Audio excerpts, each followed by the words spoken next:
Welcome back to the channel. Hope you're all keeping safe and well. Tottenham Hotspur have just beaten Leeds United 4-0 at Elland Road.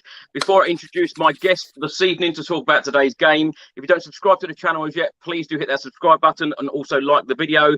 If you would like to listen to this show on an audio platform, it is now available on the likes of Spotify and Amazon Music.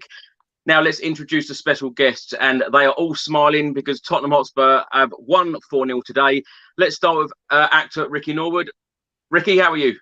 I am tremendous, my friend. The champagne's back in the name. It's out. It's chilling.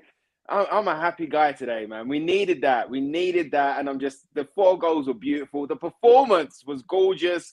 You know, it was a real team performance today. And I think that kick up the backside from Conte midweek and for however long he's been kicking out the backside is starting to pay off. Do you know what I mean? Because you saw a real determination from the whole team today, which I'm just ecstatic with today. Ecstatic. We've also got Richard Whitehead, MBE, with us, of course, Paralympic gold medalist. Richard, how are you? And currently on Celebrity Hunted, I might add. I am, yeah. Yeah, it's week 5 at the moment. So, yeah, obviously really happy with today's result. Even happier with your new haircut. Looks awesome. Because obviously you need to keep it going. Haircuts always get the win, Rich. That's what it's all about. We've also got Kat Lucas. Kat, thanks so much for joining us for the very first time on this show.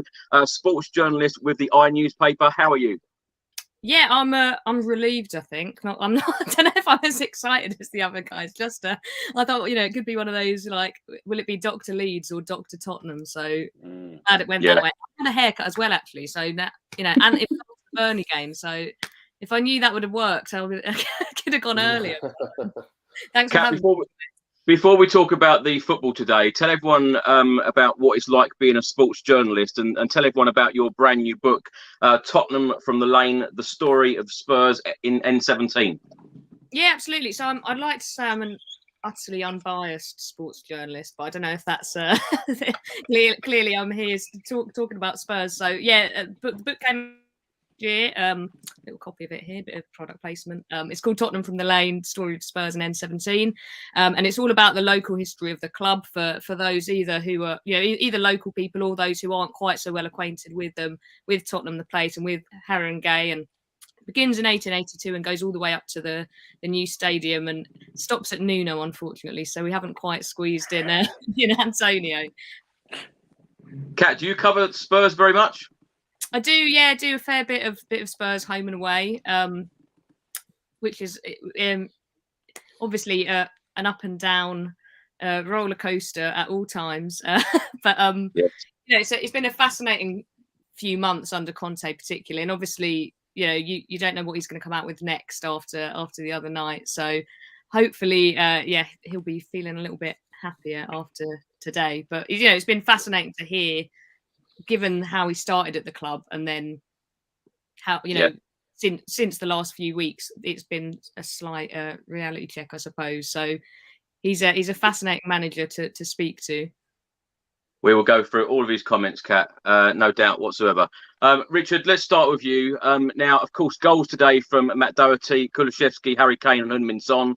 Conte said after the game, the fans deserve this type of performance. It was the right response. Now, Rich, give us your thoughts on today's match. Yeah, it's really interesting what he said. Obviously, the first thing that really resonated with me was he said, we've been working together for 4 months now, and for the first time, the players are actually buying into my philosophy. So that was really interesting. Obviously, with the wing backs bombing forwards, and Matt Doherty isn't my favourite player, but apparently it was his best performance under Conte today, and that's saying something because the other ones were very crap. So 4-0, it flatters us a little bit. I think we were a little bit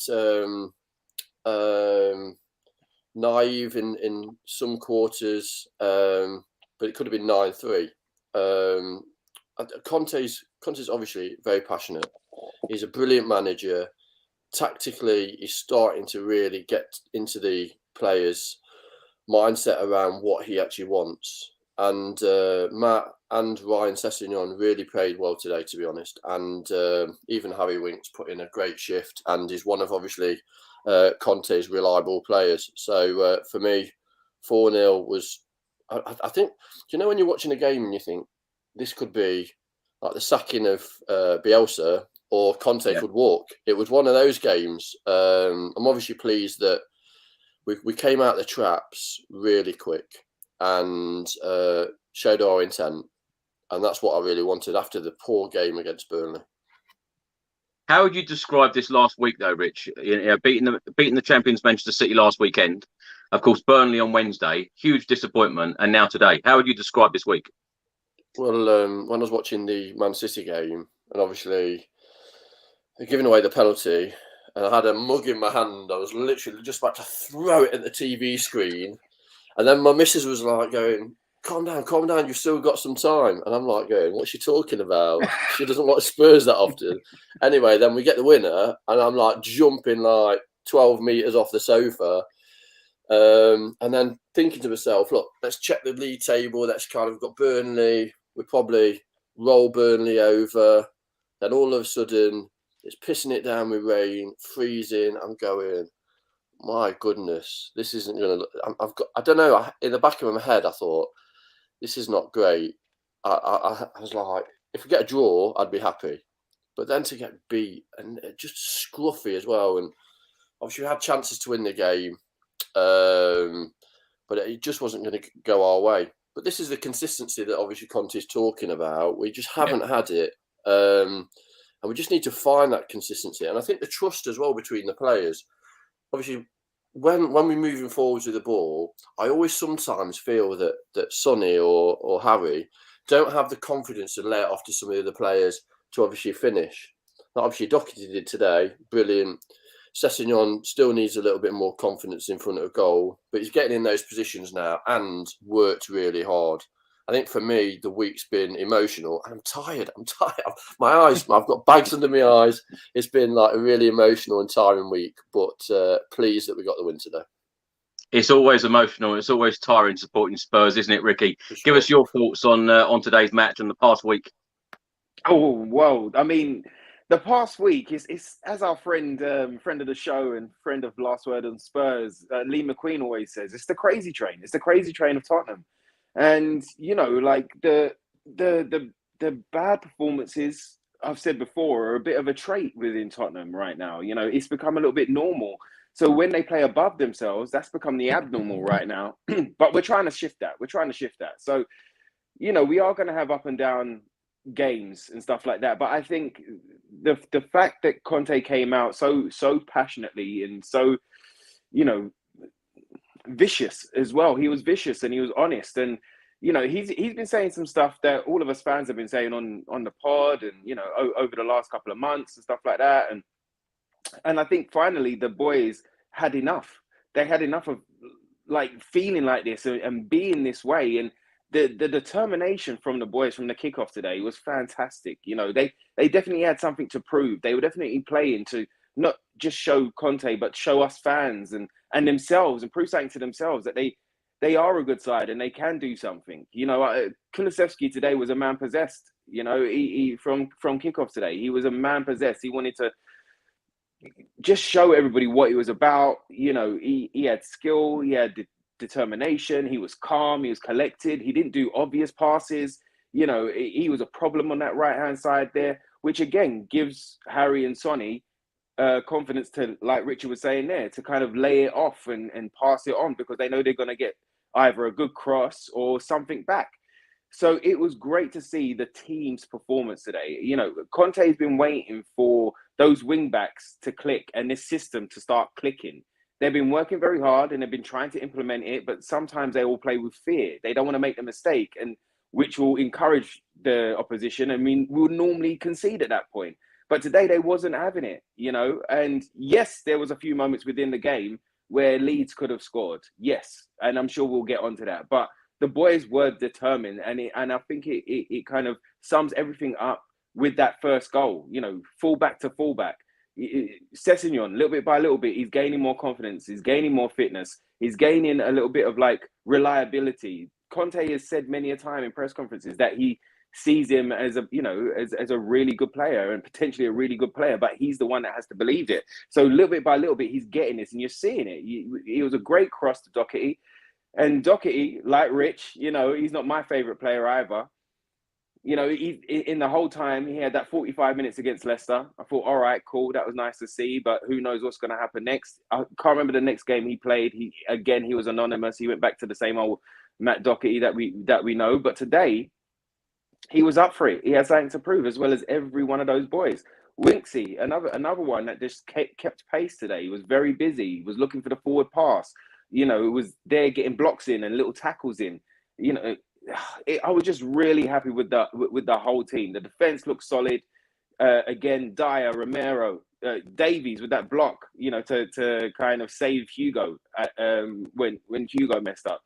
Yeah. As well as the attacking play that we had today was just tremendous. Harry Kane and Sonny were on a different planet today. And you could see that, you know, we'd lost a lot of family connection, and we lost a lot of brotherly connection where they were looking out for each other and they were playing for each other under Poch. And today you started to see that. You started to really see that. Even when Harry scored, you know, Sonny's pointing at him and he's like, oh, when Sonny scored, apologies, Harry's pointing at him, and they're like, because they know they just become record breakers, and they're looking for this now.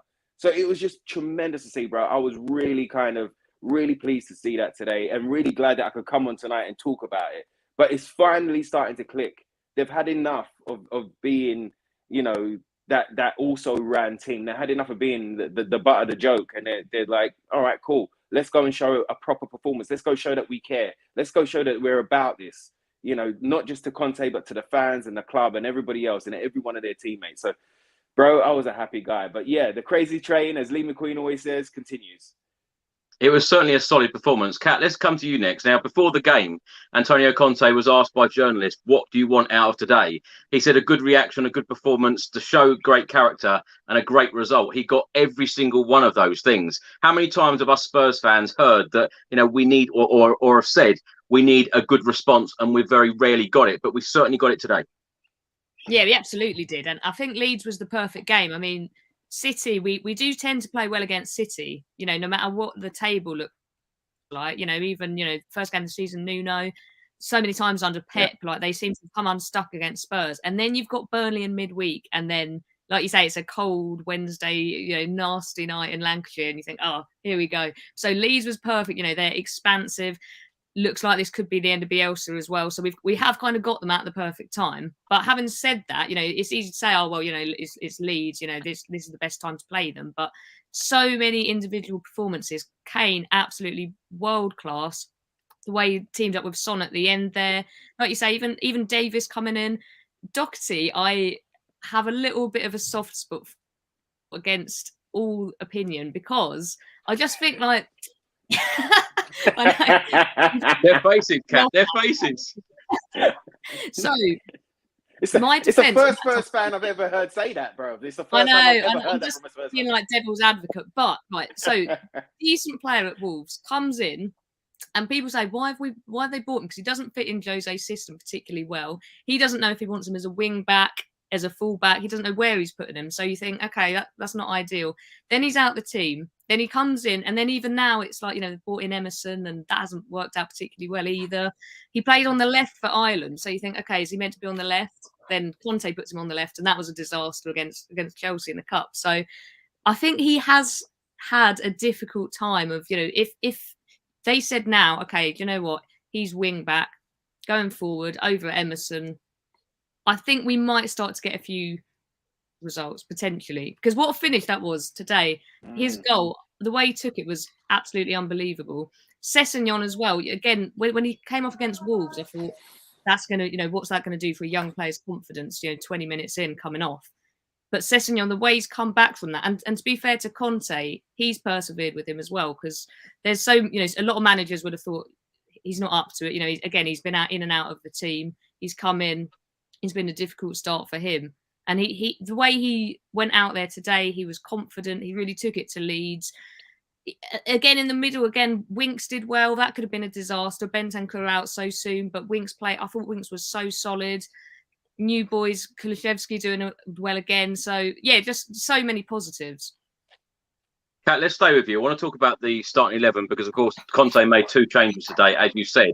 Doherty come in for Emerson Royale and Harry Winks come in for the injured Bentancur. Now, when asked about why he's changing the fullbacks, he said, we're playing lots of games every 3 or 4 days. Wing backs run a lot. They need to recover. Now, the starting 11, Hugo Lloris in goal, the back 3 of Romero, Dyer and Davis, wing back Sessegnon and Doherty, in midfield, Harry Winks and Pierre-Emile Højbjerg, and the forward 3 of Kulusevski, Harry Kane and Heung-min Son. Now, so many Spurs fans, particularly over the last couple of months, have said, well, we haven't got the players for Antonio Conte's system, i.e. the wing-backs, Doherty and Sessegnon. Now, when you're talking that Emerson Royale is sitting on the bench, Sergio Reguilon is sitting on the bench, were you surprised by this starting 11 today with Doherty coming in? I think Reguilon, I was surprised not to see him start. But again, Conte doesn't seem to have been completely consistent there. I'm not sure what he thinks of him as a player. Emerson, I haven't been totally convinced by, if I'm honest. And I think sort of going forward as well, he doesn't seem to, if we're going to be that dependent on the wing backs, I don't personally think Emerson has offered enough going forward. He's had quite a few shaky moments there as well. I think the one thing, if you've got Dyer in, Dyer makes such a difference, just at centre-back with Romero, because then you're not going to be as exposed down that side.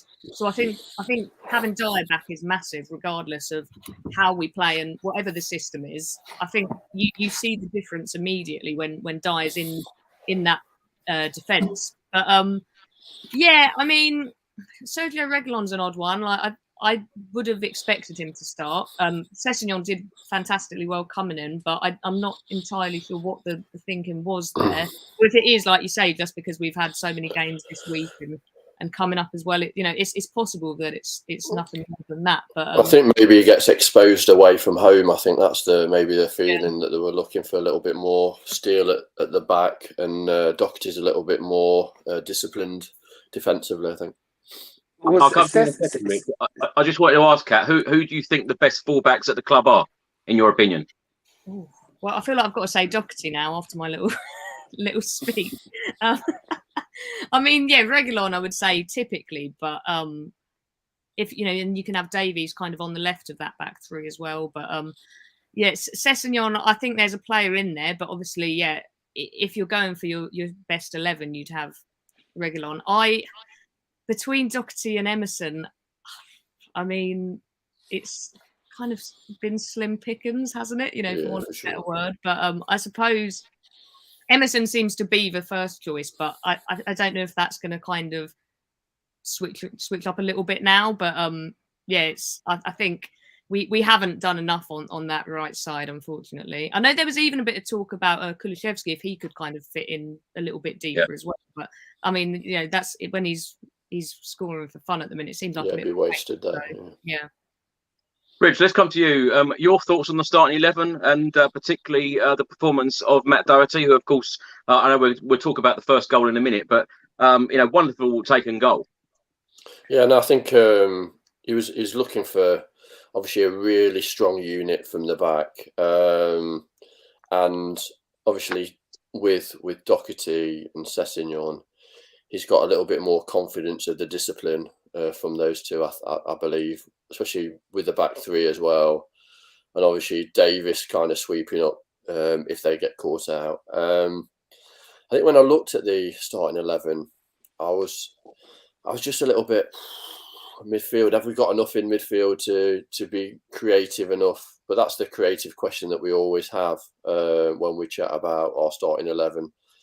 And then obviously Harry comes into that number 9 position and then just controls the game from there, as well as scoring the goals. He's been fabulous on the ball as well.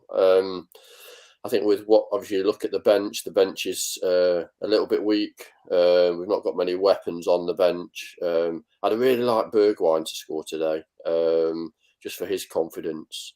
But when I saw the starting 11, I know how poor Leeds have been. I watched the Liverpool game and I thought we'd do quite well with them, to be honest. And obviously really wasteful in front of goal. Obviously worked really hard. The man mark for 90, 95 minutes, make it really difficult to play. But at the end, obviously, we won the game, and I think we won convincingly, to be honest. Ricky, same question to you. Happy with the starting 11? I mean, yeah, with the guys that we've got out already, it made sense today. On Sessegnon, I think he's still recovering from COVID. I think he was probably on the bench in case. Regulon, yeah. Sorry, yeah. So I think he's still recovering from that, and I think that Conte probably put him on the bench just in case we needed him, but wanted to give him a little bit extra time to recover and get back up to speed. So I think that's why he didn't play today. And then, like, obviously, Winksy was in there because Bentancur had that nasty slip against Burnley. So, you know, these boys coming, and Skip's still out. So, you know, they kind of make sense. So I wasn't kind of aggrieved against it. I was a little bit surprised to see Doherty in there. But, you know, again, when he does well, or when anyone does well, I think it's only right for us to credit him and give him credit for a good performance. Sure. Let's not use our past bias and what we know from last week or the week before to kind of judge him on. Let's judge him on today's performance. Mate, I struggle with that with Doherty, though. I know, me too, Rich. Me too, I know, because there's so many. Cat's a number one fan, but I'm struggling with that.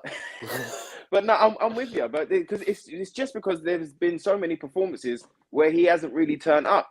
And, you know, it's looked like he's played with a bit of fear and way within himself. It looked like a short pass or a cross or, you know, an overlapping run just seemed like out of the ordinary for him. It just seemed like he was very fearful to do that. So when you've seen many performances since he signed, that's all you've got in your head. But today he played well, so you've got to give him that. And that right side is up for grabs. I think him pushing Emerson and Emerson pushing him, and none of them have really grabbed that right wing back role as yet. You know, I think that could work for us and work for them. Emerson's only just got here. You know, he's still learning the language. He's still got to learn. He's getting used to the Prem little bit by little bit. There's been some good performances, and there's been some out there performances. There's been some. I think he holds onto the ball a lot, doesn't he? A bit too long, I think. Yeah, he does. But you could see like he's trying to implement the tactics that Conte is implementing himself in training, which is get up the wing, which is get a cross in, which is be there for the overlap, which is be there. You know, that goal today, the first goal, Sessegnon to Doherty, is what Conte's been waiting for a long time, because we know it looking at the games that those players have been empty. There's been many a time that they've been empty, whether the ball's on the left side, all the games on the left side, and you've got Emerson or Doherty empty on the right hand side, or the other way around. But today it's starting to click, and I think that type of performance. And yes, we was up against Leeds, who are in a bad spot right now, but that's also can be a dangerous spot, and especially for Tottenham.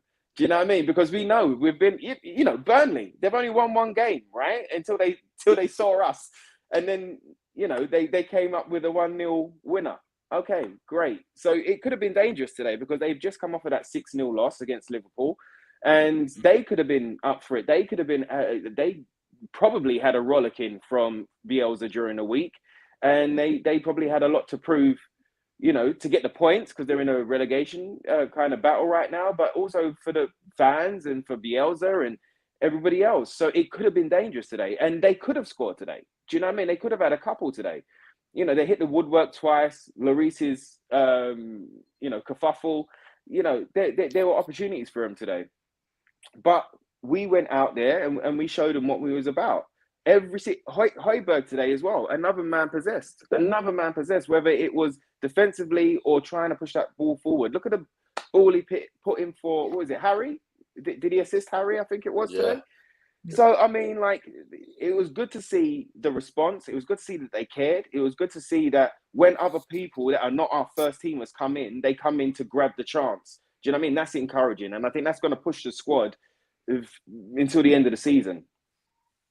Kat, let's come to you. Now, a couple of injuries, and suddenly our substitute bench seems quite light in terms of quality and experience, because the sub bench today, Austin as the goalkeeper, Emerson Royale, Sergio Reguilon, Joe Rodon, Davinson Sanchez, Harvey White, Alfie Devine, Stevie Bergwijn, and Dane Scarlett. what do you make of the overall squad? Is this squad good enough? Dare I say it, and I'm not going to get carried away here, but is it good enough to finish in the top 4?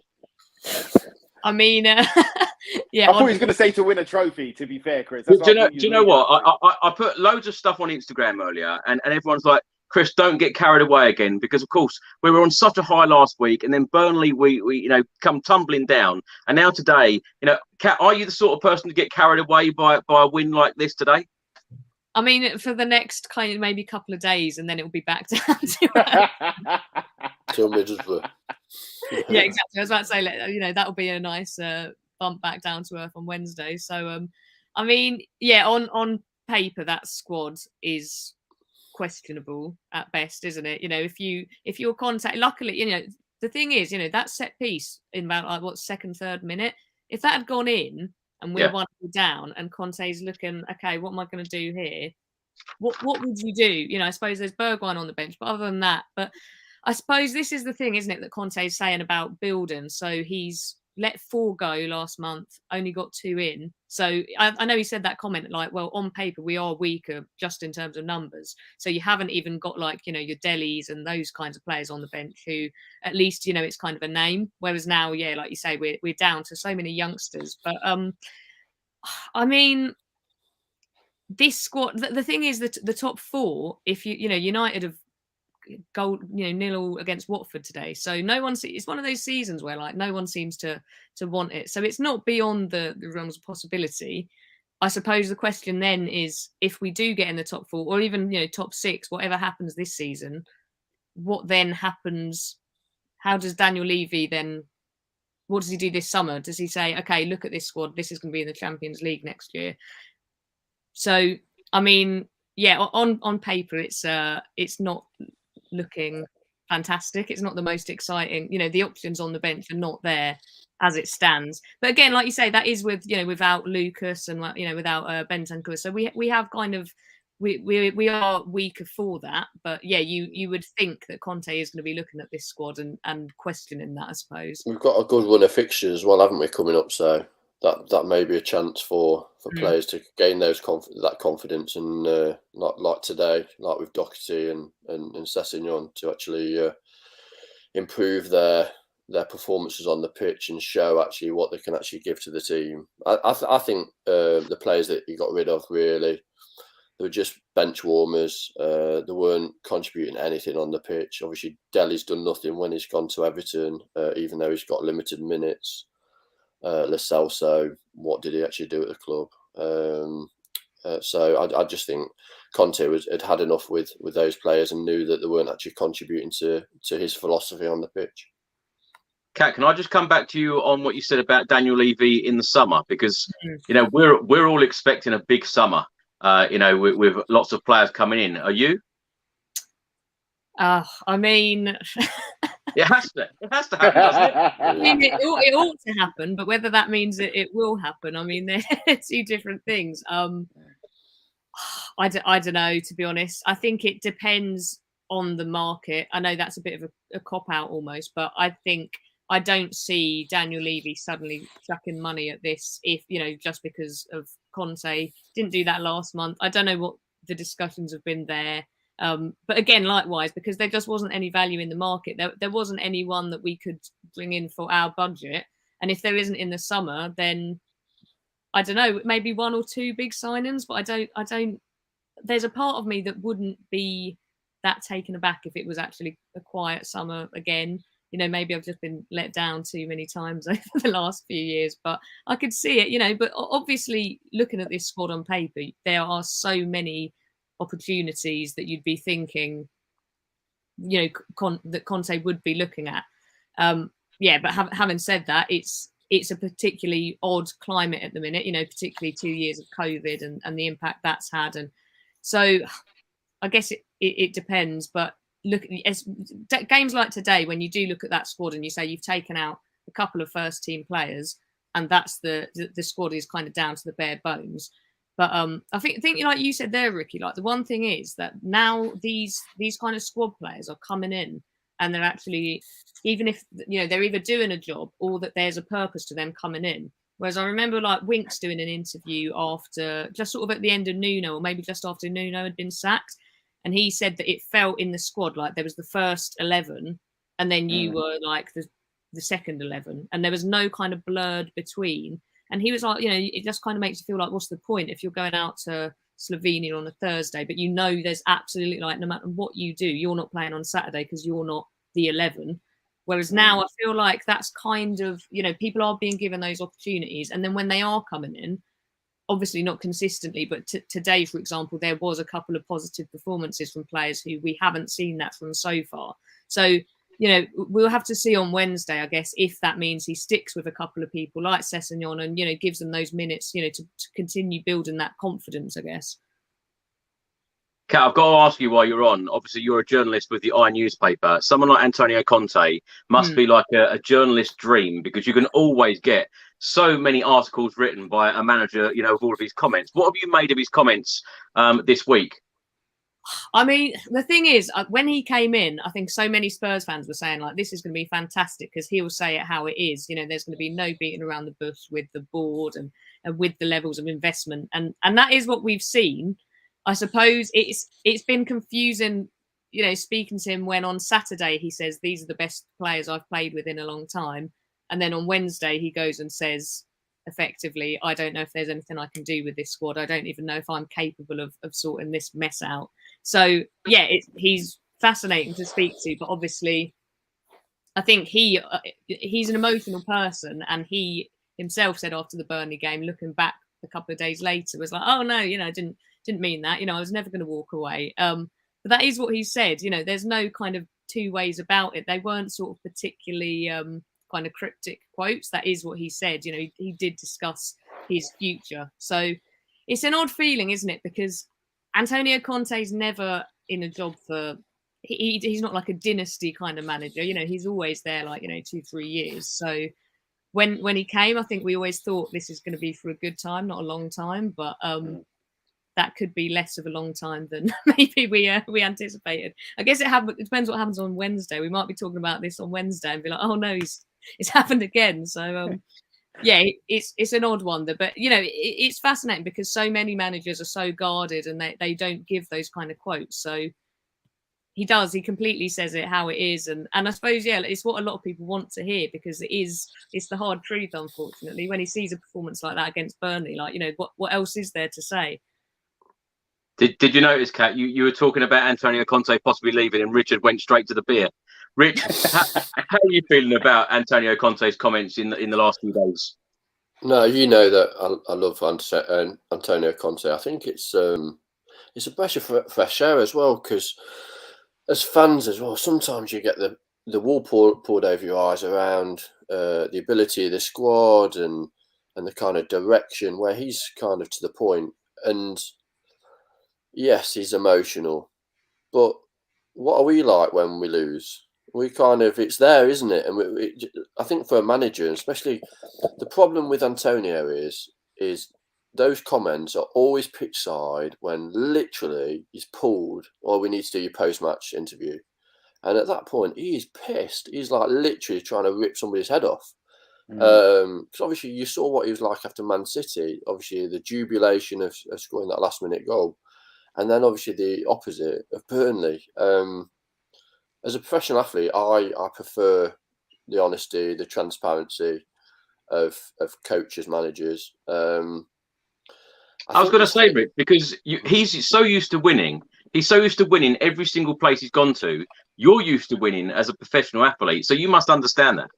Yeah. The tools he's got there, I think, like Kat was saying, the squad that he's got isn't obviously what he's used to. He's been sold a project from Levy, and he must have been guaranteed some financial backing moving forwards, especially if he's going to be at the club for at least 3 years, which is what I think. And he's identified areas of the squad that needs building, and he's looked at players that he wants to build the squad around, like hopefully trying to keep Harry and Sonny and the likes. We still need so many players there. I think what we get used to is we get used to kind of substandard performances or players elevating their performances for 1 or 2 games. Where if we're talking about the top 4, we need to have some players that come in that literally give us those 8, 9 out of 10 performances week in, week out. Like Davis, yeah, he does a job, but he's not a top 4 player. Neither is Royale, neither is Doherty. Sessegnon's got the opportunity. He's got the talent.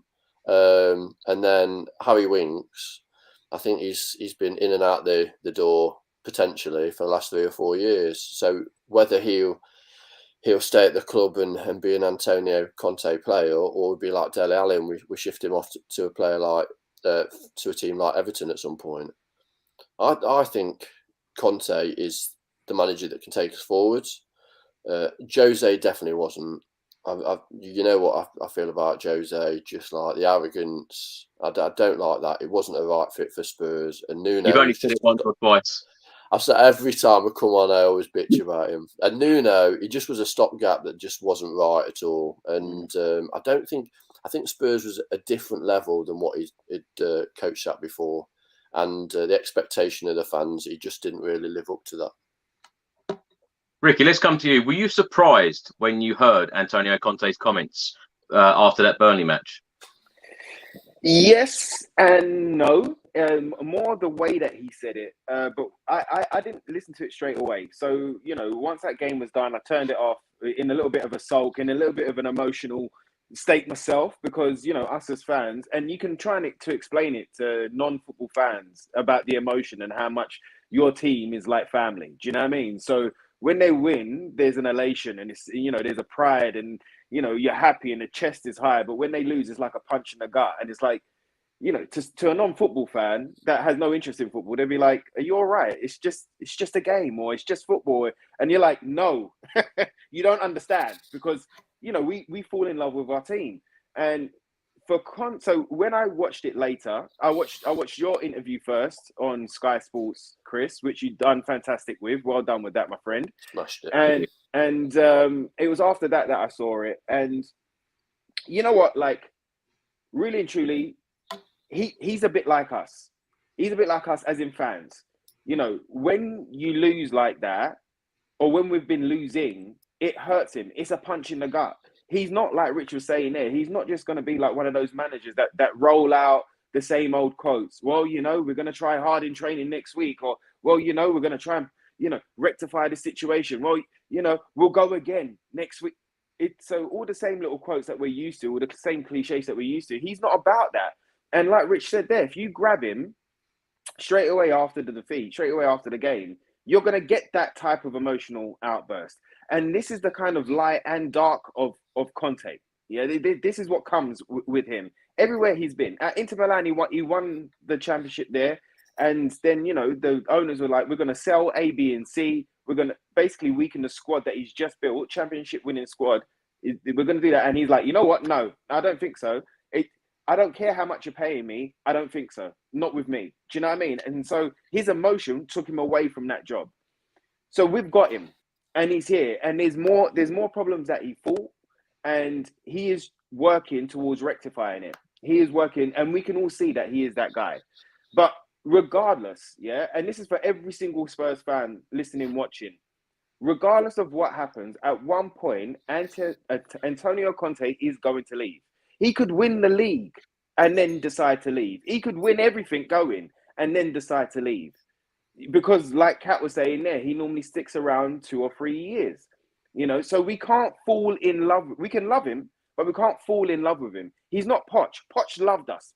I've never seen a man emotionally love us inside and out from top to bottom like Poch. Poch cried for us, bruv. Do you know what I mean? When we were crying, Champions League semi-final, he was crying. Do you know what I mean? And I've never seen that before. And I don't think we're going to get that with Conte. But is he the right man for the job? Yes. What he said during the week got the response that was required from it. He's had another meeting with Daniel Levy. So he's secured, again, he's put forward his vision and his ideas, and he's trying to push them. So let's say, for example, and this is just, an example, let's say, for example, they're negotiating with Kessie and Dybala, all right? I know it's probably not true, but let's say they are. And they're haggling over a signing on fee or an extra $5,000 or an extra 10 grand in the wages or something like that. Well, at that meeting, he's like, look, you can see what we can do against Man City, but with the tools that I've got, what can I do? Like, go out there, make some moves, do something that can secure the future of this club. Because otherwise, it's just talk. You know, Daniel Levy, it's just talk. You want to win trophies, it's just talk. You want to achieve, it's just talk. Show me your action. Back your chat. Do you know what I mean? Show me the money. Show me the money. Do you know what I mean? So I think it's effective. I think it's worked. We've seen today that, and hopefully, fingers crossed, this is part of that building block. Do you know what I mean? And they're starting to kind of get all of the ideas, not just the tactics, but the knowledge, but the intelligence, and the will, the want, the desire, the determination that he wants, because he wants them to feel as bad as he's feeling. If you walk off that field against Burnley and you don't care and you're like, oh yeah, all right, cool, well, we'll just play against Leeds, or we've seen lackadaisical reactions from some of those players that are not at the club no more. Do you know what I mean? And so he wanted to see, instead of like just being angry or emotional, show me on the field.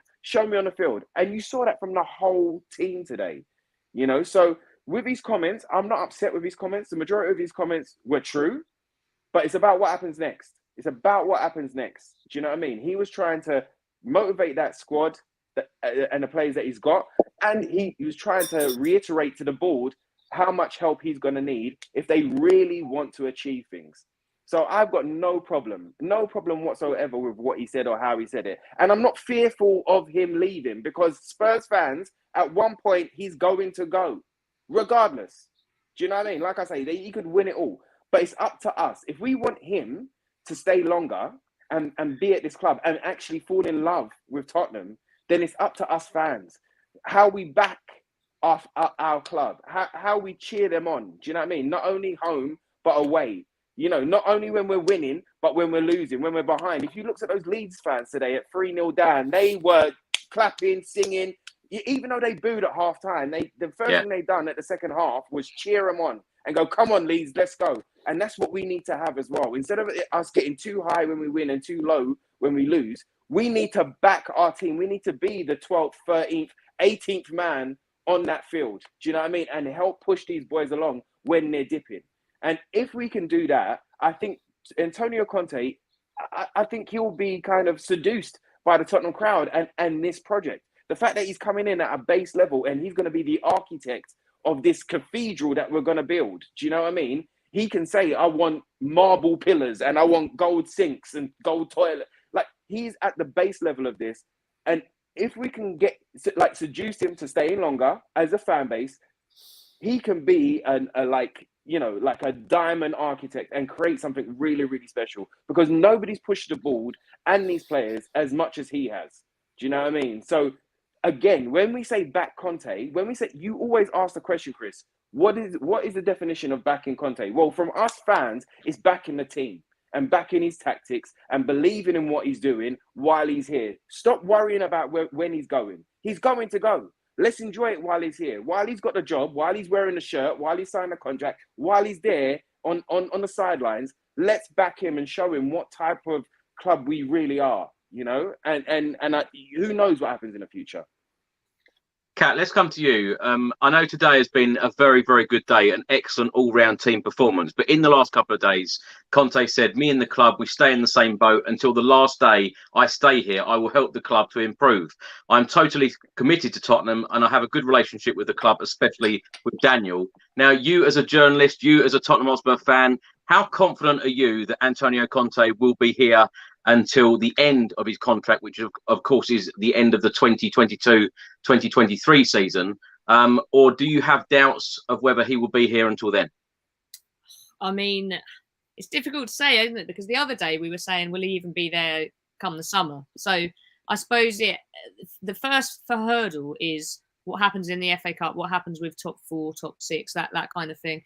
I think the difficulty is with him, there's no kind of obvious goalposts now, whereas for so long you know what I mean? There were so many people, you know, you knew like, okay, Spurs need top 4. They come 5th, that's a failure. Whereas now it's like, well, 5th isn't a failure. Is 6th a failure? Is 7th, you know, with this squad, like, is 7th okay? Like, is that acceptable? So no one kind of knows what his aim is. Obviously, a cup would be fantastic. But then I think what he wants to see by this summer is that Spurs, like today, he's getting what he's asked for from the players. So he's getting that reaction. He's getting players playing his way. And if he sees that, and then he can go to Daniel Levy in the summer and say, and I want X, Y, and Z. You know, even if they're not like top world-class players, we're bringing in someone that is going to improve the squad that we have at the moment. Then I think, yeah, why not? Why wouldn't he stay? Because, you know, he would have known. Conte's a clever man. He knows when he took this job, he looked at the squad. He'd have known where it was at. I know he said a few things like after the League Cup semi-final, he was basically saying, I didn't know it was as bad as it is, but yeah, he did know. He knew exactly what the squad was. He also knew what had happened with other managers, because people said all this about Jose when he came in. People said that means Daniel Levy's going to back him, and it, to be honest, it didn't happen. So, you know, it's not like he's come in and said, "Oh, do you know what? I think Daniel Levy's going to give me £500 million to spend on this squad." He knew where this squad was at. I suppose he maybe would have liked to see more investment. He may yet see that in the summer. But, I mean, there's no reason why he won't still be there at the end of next season. But obviously it depends if this group of players are moving in the right direction. I mean, we have seen that they are. There's evidence that they are. I know there's been all these blips, but if you think how they were playing even when he took over, we were finishing games without a shot on target. And now, you know, today they had 11 shots on target. I know that's partly Leeds, but this is moving in, you know, where he would want it to go. So there's absolutely no reason, I suppose, to read into his comments too much. But at the same time, he must know, again, he's quite media savvy. He knows that if he comes out and says that there's going to be a reaction. And, you know, people are going to pick up those quotes, and there is going to be that panic because he, like you say, like he's quite a volatile manager. If he's not happy at a club, he'll leave. You know, he fell out with Chelsea, he fell out with Inter. So it's not inconceivable, but equally, if Spurs keep improving, I mean, you know, there's every reason why he would want to stay. Do you think the league position is very important to his decision to stay for next season, though, Kat? Because, for instance, if Spurs finish 7th in the Europa Conference League stages again, or even 8th, you know, not even in a European spot, would he be Spurs manager next year? I mean, yeah, I wouldn't have thought so personally. I suppose it depends how that happens, because if it's just like, the thing is that, like, the last week has summed up the season. You know, they've had a fantastic result, then they've had another dip, then another good one. So if it continues like that, I don't see him storming out at the end of the season. If, however, the season completely tails off and he's looking at this saying, we're not even in Europe, there was no hope of us even getting into Europe, that's a completely different thing. Whereas, you know, say we miss out on the Champions League on the last day of the season, second to last day, something like that, then that would suggest that Spurs are moving forward and that we can be looking realistically at Champions League within a couple of years.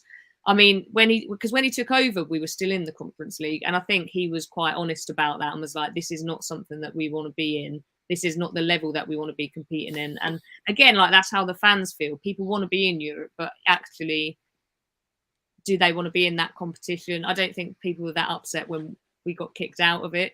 So, I mean, that tells you quite a lot, you know, when people are just like, yeah, fine. Even when especially with the squad as well. I don't, if we were playing midweek in some Mickey Mouse tournament, I think we would have really struggled in the league. Yeah, I mean, like you say, that's kind of a blessing in disguise, not being in that. And I think being in it again next year is not what we would aspire to, obviously. Europa League, I mean, that's a different matter. It's not where we want to be. It's not where Conte would want to be. But I suppose, you know, it would suggest that we are moving forward. So I suppose it depends. Obviously, he's come in to be a top 6 manager. He's not come in to manage a club that comes 8th or 9th, you know. So I suppose that's the key. But equally, you know, what happens, you know, comes 6th or 7th, wins in the FA Cup. So it's possible, because I think he wants to be the manager that is finally the Spurs manager that wins something after 14 years. I think it was the other day was our 14-year anniversary. So, you know, Well, that'd be huge, wouldn't it, if he was the one I to was do just it. about I was just about to say, Kat, do you think that he is going to be successful? Because 14 very long years without a trophy. Will Conte be successful? I mean, again, I hate to say it, but with that squad, you've got to put a lot on the FA Cup. There's still, you know, decent teams in it. So yeah, I think if we said, right, we're going to go all out FA Cup, we've got to do it. But we can't afford to do that because we haven't got the balance. We haven't got the squad to then focus on the league as well. So I think they'll come unstuck at some point later on. But you never know. You know, it's more than 30 years now. So we're owed an FA Cup. But I mean, it's going to be difficult because it's not even like the League Cup where you think, oh, it's just like a handful of games, and actually if you have a good run it's quite easy to get to the final. It's a long old cup, the FA Cup, so not to be pessimistic, but I don't see us winning it personally, but you might disagree with me, but I don't know. I think we'll win it every year, Kat, and then I'll sadly get disappointed. That's the problem. That's the problem. Now, Kat, I just want to pick up on what you said there. Conte isn't a manager that's come in to finish 7th, 8th or 9th in the Premier League. I don't feel that he's a manager who just wants to finish in the top 4. He is a manager who wants to go on and win big trophies. He wants to win the Premier League. Now, going back to what we said earlier, again, you know, the summer is absolutely huge for Spurs as a club, for Conte and Fabio Paratici as well. Do you think Antonio Conte will get enough backing to bring in a number of new additions? And I speak about this a lot on this channel about world-class players. Now, the last world-class player that I remember Spurs signing was back in '94, Jurgen Klinsmann. I know Van der Vaart was close as well, and we've had some great players over the years. But will Tottenham go out and spend, you know, big amounts of money and sign world-class players in the summer, in your opinion? I personally don't see where the budget would come from. You know, given how we've been for the last sort of 5-6 years and when the opportunities were there, I think the only way that happens is through clever recruitment. You know, if we can find someone like a N'Golo Conte, you know, who's like 5 million playing in the second tier somewhere, but we don't seem to do that. You know, we don't seem to have that kind of level of scouting where we kind of unearth these gems. We go for quite established players in the top leagues. They're not going to come cheap. So I think we're going to go down the route of maybe like we've done with the 2 Juventus boys. So we're going to go for maybe squad players at top clubs. Same with Emerson. You know, that seems to be the way it goes, even going back to Lucas, PSG. So that seems to be kind of the way to go, because you're kind of killing 2 birds with 1 stone. You know, you're not spending the money, but then you're also buying. People aren't like, well, where they come from? You know, it's still a top club. So I would love to know with Conte, when he took this job, what he thought he was getting into, because I know when he got the job, he sort of said, "Oh, you know, I'm not just here to buy players. I actually want to play. I'm a coach. I want to improve the players that we've got." Because if you think, you know, when Pochettino came over, how many of that squad were top world class players when he took over, and how many were within a couple of years? So I don't know if Conte looks at this squad and sees players that at least he can do that with. If he thinks, right, they might not be top players now, but give me a year with them and see where they are then. I think after the Burnley game, what he's saying is that he doesn't see that. He sees players that he doesn't think even have the potential to get that far. So that's the concern, because there's nowhere to go if you've got players like that. And that's why we've, you know, last month he's offloaded like 4 players, because they're players that he doesn't think they've got a future. I know some of them are on loan, but still he wouldn't be doing that if he thought they had a future at the club. So I think he is planning for some big investment this summer, because I think otherwise he's not going to see this squad, let alone, you know, getting in the top 4 or beyond. I mean, I don't know if he looked at that squad and thought, yeah, that's going to win the league within 5 years. I don't think anyone would look at that squad when he took over and thought, yeah, top 4 minimum. So I'd say top 4 is kind of his goal, because that's attainable, and particularly, you know, with Arsenal, United as well, I think it's possible top 4. But yeah, given where he's been in the past, is he going to be happy with that? I don't know. It seems like it's a bit of a step down for him, but that's what he's got into. You know, he hasn't come to a squad capable of winning major honours at the moment. So I guess you've got to like realign the goalposts a bit, I suppose. Kat, I know you've got to go shortly, so give me your score prediction for the Middlesbrough game on Tuesday night in the FA Cup, and tell everyone where they can find your wonderful book and your wonderful work. Yes, Middlesbrough. Again, this is. Thought things were going so well. Oh, I'm gonna say 2-0. I'm gonna be confident. Is that confident? I don't know. It's not overwhelmingly confident. Is it? That'll do. Get us through. That'll do. The championship team. But they beat United, so you know it's anything can happen. No, yeah, 2-0. I think Kane and Doherty with a goal again. Obviously, my boy. Never. Back-to-back goals. Kat, tell everyone about your wonderful book and your wonderful work, where people can find you. Yeah. Thanks for having me on, guys. Really enjoyed it. So the book again, it's called Tottenham from the Lane. It's on all the normal places. So Waterstones, Amazon. I think Amazon.com as well if you're not in the UK. So yeah, much appreciated. So thanks so much, guys. Love talking to you. Thanks, Kat. Thanks so much for your time. Guys, thanks. Take Speak to you care. soon. Bye. Rich, let's come to you. Let's talk about the game itself. As Kat mentioned earlier, after just 3 minutes, Leeds floated in a free kick, headed just past the post. Very unlucky for them. But in the 10th minute, Tottenham Hotspur went 1-0 up. Fantastic move. Harry Winks to Sessegnon. Sessegnon then to Doherty. Fantastic finish. Talk us through the goal and your thoughts on that goal. Yeah, so obviously, first of all, Leeds were wasteful with the chances that they had. And then I think because of that, we then grew in confidence with the ball retention. Obviously, like I said before, I think my opinion on the wing backs has been a little bit up and down, but today they're definitely given the opportunity and the space to really deliver the opportunities to score. And first goal, I think, was a great kind of team goal. It was 3 or 4 players involved before obviously you went out to Ryan, and then a great pass over to Matt, and then it was a good finish. I was actually pleased for him. I think he's took a lot of stick, but he's been so bad though. I don't think the formation has really helped him at all. And I don't think he's found a place in the squad or in the team. And when you hear the players talk so kind of passionately about they're really pleased for him to score, that might kick him on. That might bring him into the fray of actually having more presence in games, because he does drift in and out and very sloppy in possession.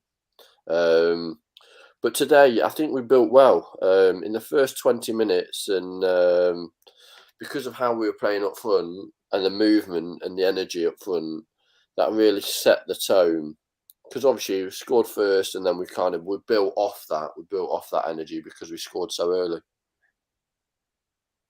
Ricky, let's come to you. 15 minutes gone. Kulishevsky put Tottenham Hotspur 2-0 up. I'll tell you, what a wonderful start. Just after 15 minutes, Tottenham Hotspur 2-0 up. He started at the corner flag of all places. Just a couple of seconds later, he's putting the ball in the net.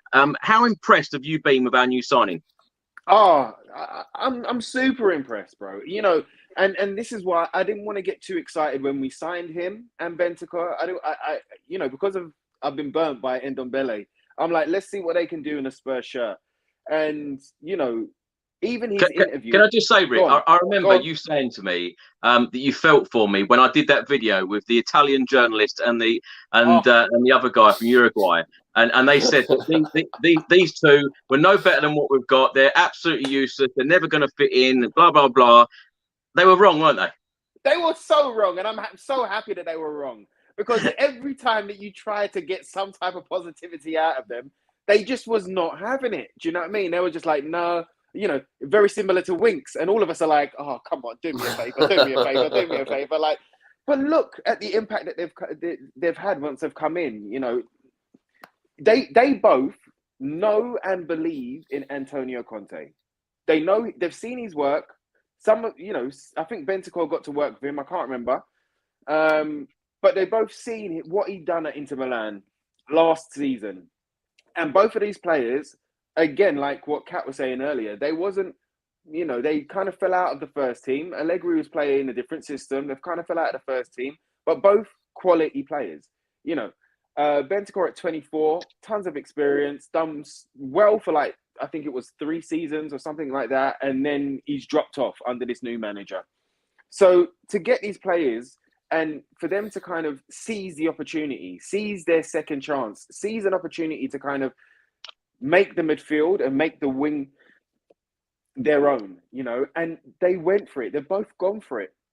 They both want to run through walls for Antonio Conte. And you could see that with Kulusevski today. You know, he had the interview during the week where he was saying, after the first goal against Man City, he was saying how, you know, how kind of comfortable he is here and how he can kind of, it's almost like a weight off his shoulders, what was on him from Juventus, and now he can express himself. I can't remember what the actual words were. I'm sure you do, Chris. But yeah, just along those lines. And you're starting to see, like, just a different type of player. You know, he's 21. He did look a bit slow at times in the first couple of games, but you can see today he had a turn of pace. What I was really impressed with was how kind of like his feet were magic. You know, it wasn't like devastating skill, a bit like Lucas, or, you know, devastating speed like Lucas, but he's got skill in both feet and he's got strength and he doesn't mind, you know, challenges coming in and like riding the challenge. Like you said there, Chris, he was at the corner flag. How many Leeds defenders, players were around him and in the box? So for him to kind of roll one man, kind of like strength, like two others. He passed it to Doherty and Doherty passed it back to him. So give credit to Doherty again. Oh, again, there you go. There you go. A bit of credit to Doherty again. That was just for Richard. No, but even so, this is what I'm saying. It's like it's the one thing about Tottenham fans that I feel, speaking on the pod and speaking in general, is that we are truthful about our own players, and none of us want to criticize our players. Do I want Doherty to be a world beater? Do I want him to be the next Dani Alves? Of course I do. But I can only judge him on what he's given. Do you know what I mean? So what he's given hasn't been positive, but we've got to today, the 45 minutes against Leicester, positive. He came on, changed the game from the right wing perspective, and it helped secure those 2 late Bergie goals. Do you know what I mean? Today, he was really good. He was determined. He didn't look like he was playing with fear, you know, Doherty. So for him to kind of be involved in the Kulusevski goal as well, I mean, fantastic. It's got not just the goal, but the how important he was to how the team played. It's got to give him a bit of confidence. It's got to give him a bit of kind of reassurance that he can have some type of impact on this squad, on this team, and hopefully it's like it's good times going forward. We shall see. But the goal itself, Chris, I was just like, it was beautiful. It was the strike was a bit Bale-esque. Do you know what I mean? It was just that near post. I was just like, and then he nearly doubled it up, didn't he? Like he had a similar chance a little bit later, and he went for the same corner, and it was just the keeper just got his fingers to it. But I was so impressed with that goal today, Chris. Awesome. Well, it was like he sold the goalkeeper thinking that he was going to go far post, and he went near post and done him. Rich, how impressed have you been with the 2 new signings? Of course, it's a big shame today that Bentancur was injured, and hopefully he will be back soon. But Kulusevski, you know, these 2 players, they just seem to have come into this squad, into the starting 11, and it just seems like they've been here for months on end, and they've just fit in so well, haven't they? And also, you want people to come in that have got that talent, they've got the ability, they've got the desire, and the crowd want them to kind of get really stuck in. And those 2 players are really kind of the challenge. Both of them have said they're in for the fight. That's what we want. We want players that are going to get stuck in, whether we're winning or losing. Like Ricky was saying, the crowd need to get behind the team, whatever the situation. And I think the 2 new players that have come in understand that they're in for a really big challenge. 1, they know they've got to win over the crowd. 2, they know they're going to have to come into a league that's a lot quicker than what they've come from. And I think they took a couple of games to adapt. But I'm really happy. I think it's because they're so young, because they've got the strength, the desire, the vision, and they've also got the confidence on the ball. They're able to move the ball left to right. They've got the vision to move the ball forwards. Very forward-thinking players. Yeah, really pleased that those two acquisitions, I'm sure, are going to be around the squad for a long time. What we need to do now is we need to build off those two signings. We can't go back to throwing millions and millions of pounds at players that might kind of come off for us. We need to have those players that are going to come into the squad now and have that impact, upskill our squad and make an impact moving forwards. The two players in question, I think they offer obviously slightly different regarding their positions and obviously what they give the team, but both of them have been a breath of fresh air, especially on the ball. I think that's what we've needed. I think we were getting a bit one-dimensional before with obviously Skippy, Højbjerg and Winks in midfield, and it was just looking like so slow, where I think we're moving the ball, especially through the lines, a lot better. Kulusevski certainly seems to work hard as well, and obviously his defensive work is pretty decent. And I think playing in the Premier League, his fitness, certainly for him will only get better. I can't believe we've been talking for over an hour and none of us have mentioned Harry Kane yet. Ricky, let's come to you. Harry Kane put Tottenham Hotspur 3-0 up. Højbjerg with a wonderful ball over the top. Harry Kane watched it. Fantastic finish with his left foot. Not only the goal today, he was absolutely sensational, wasn't he? He was, man. He was. Like against Man City, I was like, oh my gosh, like Harry's back to his best. But you can see, like I say, that determination, that all right, let's put this right. Instead of almost going into the game sulking or being like, let's not make a mistake, he was like, let's go. Like, it was almost a captain's performance today.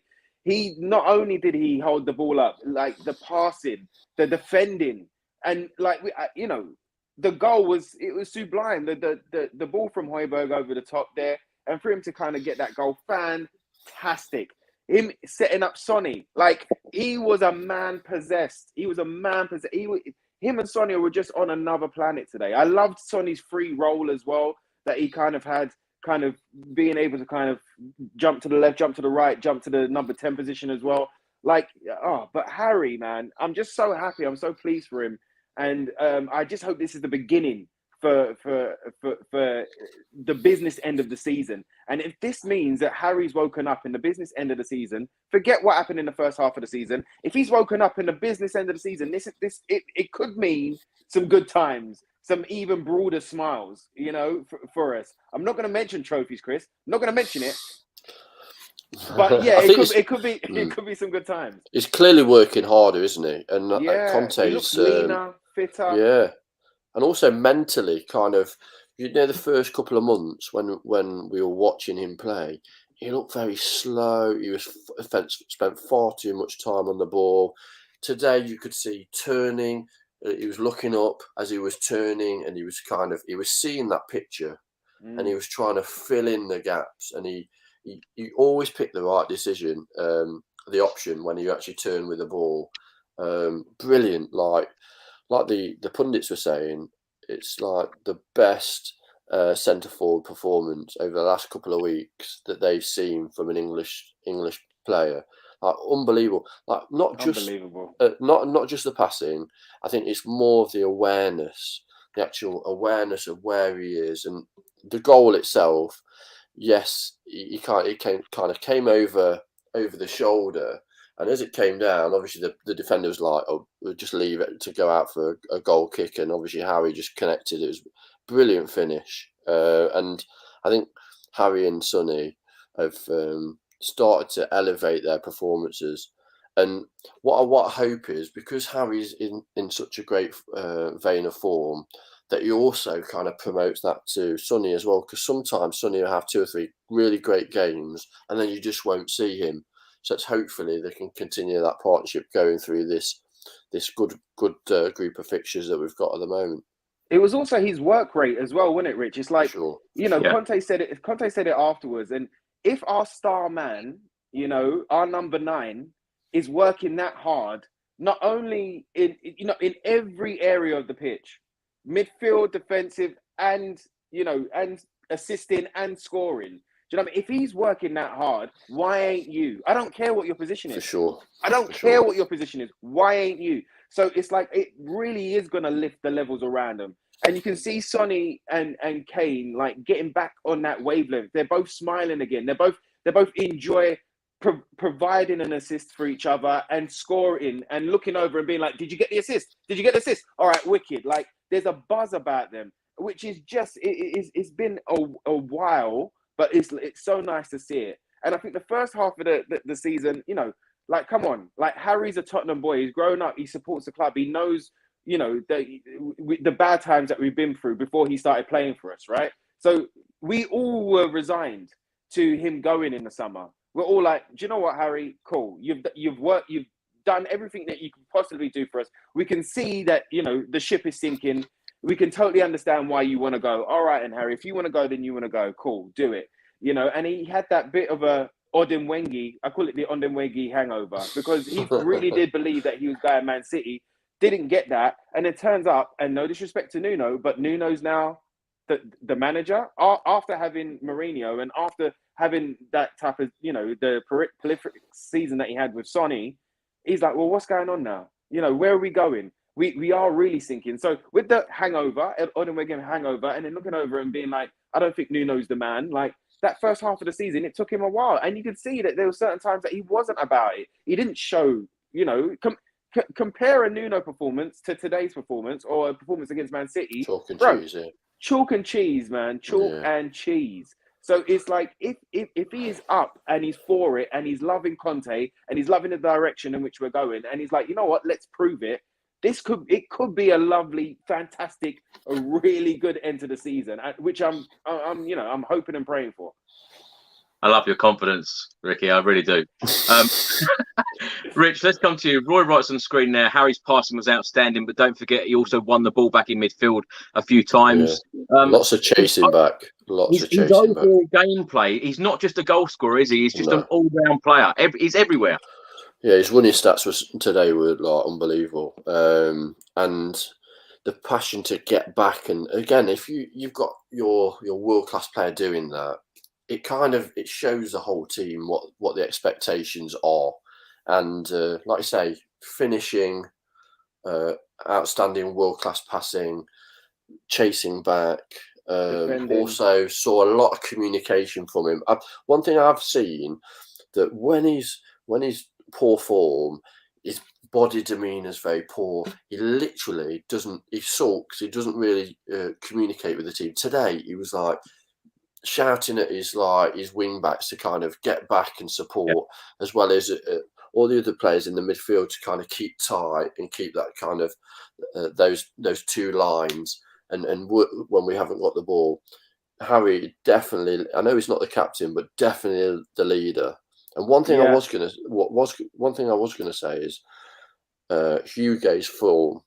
Have we got any concerns about Hugo's form over the last couple of weeks? Because today, I don't know what position he was playing in that chance, but he was like central midfield. I'm like, what is he doing? I was like, what happened was I actually went out for a cup of tea, came back, and I'm like, why is Hugo in central midfield? I'm like, what's he doing? I'm like, I was like, what is he doing, man? And how they didn't score that chance then? He didn't have a lot to do, Rich, during the game, so he thought he'd get involved. I was like, whoa, my goodness. I think as a captain, sometimes I don't know. Hugo, brilliant to start season, and obviously signed this new contract, keeps him at the club for a little bit more time. We need to find somebody obviously to come into that position at some point. But yeah, the last couple of weeks, he's given away a couple of stonkers, hasn't he? He's like, and that could have been one of them. He's had a poor few weeks, definitely based on, he's a world-class goalkeeper, in my opinion. And I'm so glad that we've got him at the club. But he's just had a very poor few weeks. Ricky, how would you describe it? Well, bro, I mean, I could also argue the two that he's flapped at. I mean, coming from crosses. So the Southampton one, the Wolves one. I could argue that where was the right and left back or the defensive midfielder shutting down that cross? Come on, we know the whole way through the season, we have struggled on crosses, defending crosses. We've struggled on defending crosses and set plays. So I could argue that where was the fullback shutting down that cross or preventing that cross from happening? Yes, he got a hand to it or he spilled it in those instances, but like, I've got to look at that Man City performance. Look at the Man City performance, boys. You know, as well as there being a couple of mistakes here and there, and I'm not talking about today's kerfuffle as yet, but as well as there being a couple of mistakes here and there, how many like world-class saves does he put out? And it's not like we don't highlight these world-class saves as much as we highlight the mistakes. And so sometimes I think we do need to have a bit of balance with him. Today he ran out, and because he felt that he needed to stop the danger. He ended up becoming the danger. Mate, he hadn't touched the ball for about 20 minutes and he thought he wanted to have a kick. That's what it was. And maybe that. But bro, he was on left wing. Bro, you know what? Even me, I'm like, where's he going? What's he doing? Where's he going? And then, like, you know, obviously he had to come for that though, didn't he? He had to come. This is what I'm saying. He had to come for that to try and stop whatever was happening at that point or stop the danger. He tangled his feet. He's got his feet in a tangle. He done some kind of like some moonwalking, and and you know what I mean. Like the Leeds player was on goal, and they should have scored. But again, let's look at the determination of that back line to come back and cover him. Davies, for him to get that block in today, I don't know where he came from, but like I think that's something to be kind of like to be highlighted and to be appreciated. You know, and he is another player, Ricky. And I know, Rich, you're not his biggest fan. He is another player that doesn't get enough credit when they do play well. Yeah, 100 miles an hour. He come out of nowhere and blocked that shot. Now that was in the 76th minute. Tottenham Hotspur did have, quite a few chances before that. In the 58th minute, Doherty crossed for Sessegnon, sliding in. He hit the post, not with the ball though. He hit the post with his knee. Luckily, he got up and played again. But Harry Kane's stats I wanted to go to because a couple of days ago it was highlighted quite heavily. Chelsea player Lukaku only had 7 touches in a game. Harry Kane today, 52 touches, 4 chances created, 1 goal and 1 assist. Antonio Conte said this has to be a starting point for us and not one episode. For the first time I've seen my mark on this system, the creator with the wing back and the other wing back to score. This is the first time it means it is working. It is starting to work. Then in the 72nd minute, Kulusevski had a shot blocked. 78th minute, Sessegnon and Kulusevski went off. Emerson Royale and Steven Bergwijn come on. And then let's talk about Tottenham Hotspur's 4th goal. Ricky, let's come to you. Harry Kane to Heung-min Son made it 4-0. Again, we've spoken about how great Harry Kane has played today, but what a pass. Heung-min Son with an absolutely superb finish. And now they've broken a Premier League record, the most goal combinations, 37 in the Premier League. What a fantastic partnership over the years, Heung-min Son and Harry Kane. Oh, it's beautiful, isn't it? It's just beautiful, and and even more so. And this is just me being a fan, but even more so to knock 2 Chelsea legends off that top list as well. For us to have some Tottenham boys up there, and Harry and Sonny for all the criticism that they've got over the years. You got to remember, Sonny in his first season, after that first season, he was about to go. It was because Poch pulled him aside and was like, listen, I've got plans for you. I don't want you to go nowhere. And in the second season he was there, he really did kick on. Kane was supposed to be a one-season wonder. We all know that. We all know that because it was everywhere. Sky Sports said it. Every single paper said it, that Harry's supposed to be a one-season wonder. Well, what a one season. What a one. Talk to me. Are you And may long it continue. May long it continue, man. But that ball was so sexy. It was like almost Kevin De Bruyne-esque, bro. But even better than Kevin De Bruyne because it was Harry Kane. Do you know what I mean? And a striker that put the ball over the top and took out 2 Leeds defenders with the flight of it just because they was watching it. As soon as Sonny touched it on his chest, that's it. He was away, and what a goal. What a goal. We need to see more of this. We need to see more of it. This has got to be like the first of many, man. The first of many, many more. For another 37. I want another 37 between them. Let's go. Are you joking? It was gorgeous. It was gorgeous. Ricky, if you had to pick out a favourite moment, Heung-min Son and Harry Kane combined, what would it be? Oh, Bro, that is tough. That is tough. Oh. You have a think about that. Rich, Right. talk to me about Heung-min Son and Harry Kane. You know, that partnership today, it just seemed like it was back. Yeah, and also because they've worked extensively together, Harry doesn't have to look up to know where he is because they've worked on those runs. Obviously, Sonny knows when to go and when not to go, and kind of the positions he needs to be in, which is brilliant. And that's the reason why you need to have players that commit to the club in that way, because then you've got time to develop those partnerships. Sonny's an amazing finisher, but if you notice, it's all about confidence with him as well. It's like when he gets his eye in, literally, it's like the ball comes in, bang! It's literally it's there and he's hit it. And that brilliant player, he's really kind of built that relationship off hard work. Like you were saying, the first season he was at Spurs, he was struggling to kind of really see what his role in the team was. Was it going to be as a backup striker? Was it going to be on one of the wings? And now he knows not just his position in the team, but he knows what role he's got in the team. And it's not a backup role. He is pivotal to us winning games. And because we're playing on the break as well, he's so quick with the ball, quick. And also his feet as well. You watch how he shifts the ball only slightly when players are coming in to try and either take him out or take the ball off him. He shifts because he's got such a low centre of gravity. He's able to move left to right and take the ball with him. In the past, there's been people have said, "Oh, he's quite greedy on the ball." But sometimes, when your confidence is low in front of the goal, you kind of say, "Actually, I need to kind of score to show the fans, to show the team what my role is, but also to kind of to know that I've still got it." But I think Sonny is a player he loves the club. He clearly loves working with Harry, and the players around him love his energy. He's been criticised for tracking back before. He now does that a lot more. Today he was man marked for the whole game.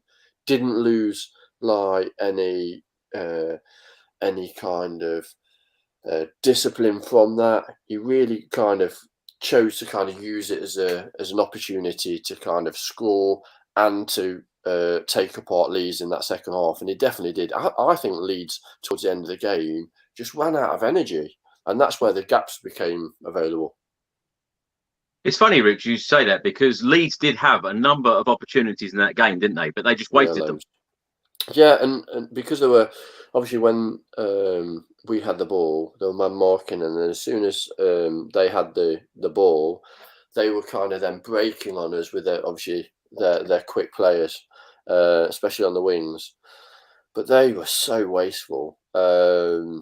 And that just shows, obviously, that the wrong end of the table. I think that they won't go down. They won't get relegated because there's 3 or 4 teams worse than them, like Norwich and Burnley, and obviously Everton.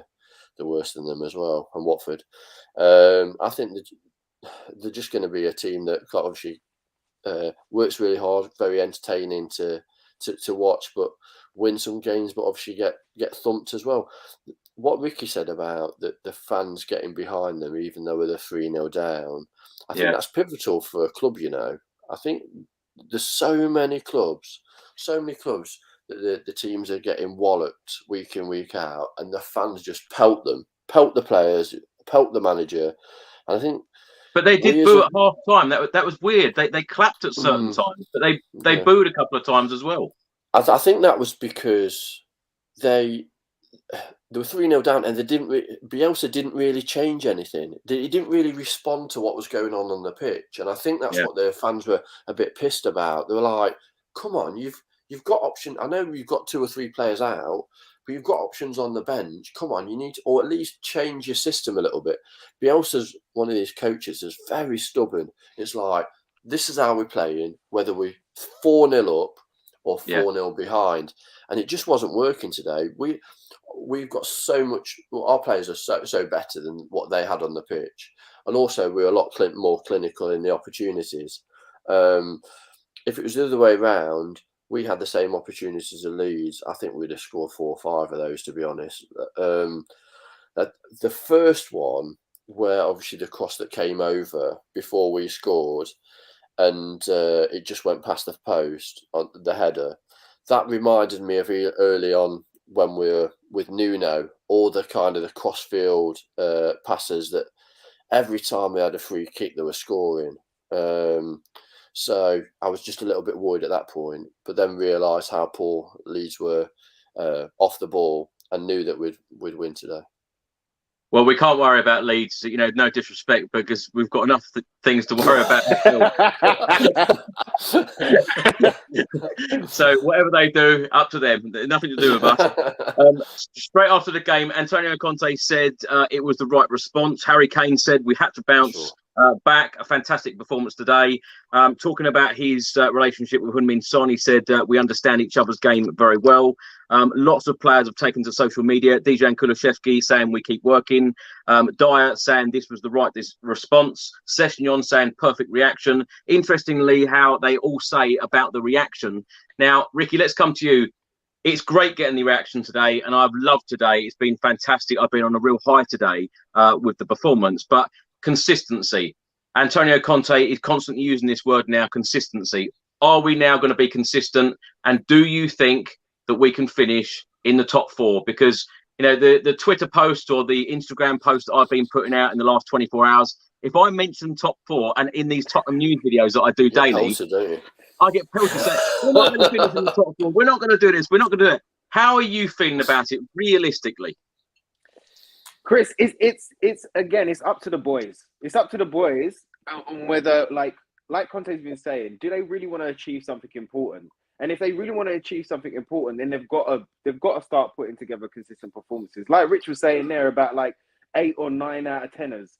We've got to have at least 4 or 5 of those 8 out of 9 10ers to kind of push that team on, even when we're at a dip.